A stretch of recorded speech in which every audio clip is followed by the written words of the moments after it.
ईरानी missile हमले के बाद इस्राएली वज़ीर आज़म नेतन्याहू की रिहाइशगाह मलबे का ढेर बन चुकी है। सोशल मीडिया पर गर्दिश करने वाले इत्तलात के मुताबिक नेतन्याहू अस्पताल में जिंदगी और मौत की जंग लड़ रहे हैं।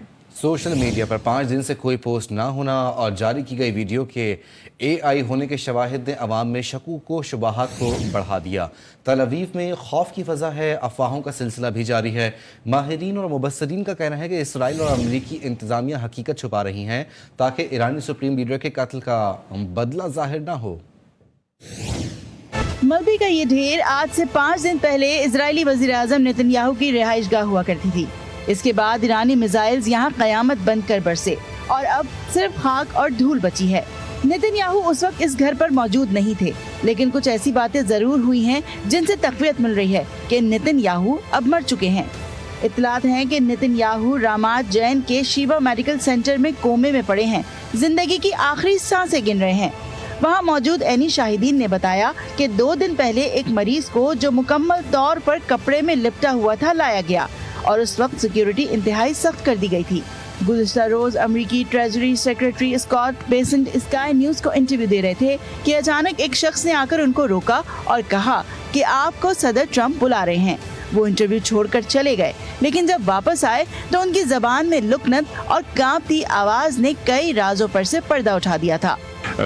The Iranian mission is proceeding well ahead of schedule, and I have to tell you, Wilf, that I have a teenager who's considering military service, and I can give this team my highest compliment from President Trump to the head of the Joint Chiefs to the Secretary of War. अब सदर Trump को देखें, वो भी 2 दिन से बहुत अजीब से बयानात दे रहे हैं कि ईरान पर B2B बॉम्ब से हमला कर देंगे। भाई, जब आप पहले ही कह रहे हैं कि आपने ईरान की फिजाइया और बहरिया सब तबाह कर दी है, तो अब इन भारी भरकम बमों की क्या जरूरत है? यही नहीं, नेतन्याहू का गुज़िश्ता रोज का वीडियो बयान उठाकर देखें और कुछ दिन पहले व्हाइट हाउस की मौजूदगी की तस्वीर देखें। नेतन्याहू के चेहरे पर जिंदगी की रमक किस तस्वीर में नजर आ रही है, आप अंदाजा लगा सकते हैं। नेतन्याहू के एक्स अकाउंट से जो वीडियो जारी की गई, वो भी AI निकली थी।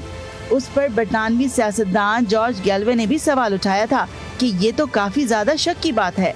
इजरायली वज़ीर आज़म सोशल मीडिया पर काफी एक्टिव थे, रोजाना 30 से 40 पोस्ट किया करते थे, लेकिन अब तो इजरायली आवाम भी पूछ रहे हैं कि 5 दिन हो गए, नेतन्याहू ने अपने एक्स अकाउंट से कोई पोस्ट क्यों नहीं की। इन दिनों तल अवीव की सूरत हाल काफी परेशान कुन है।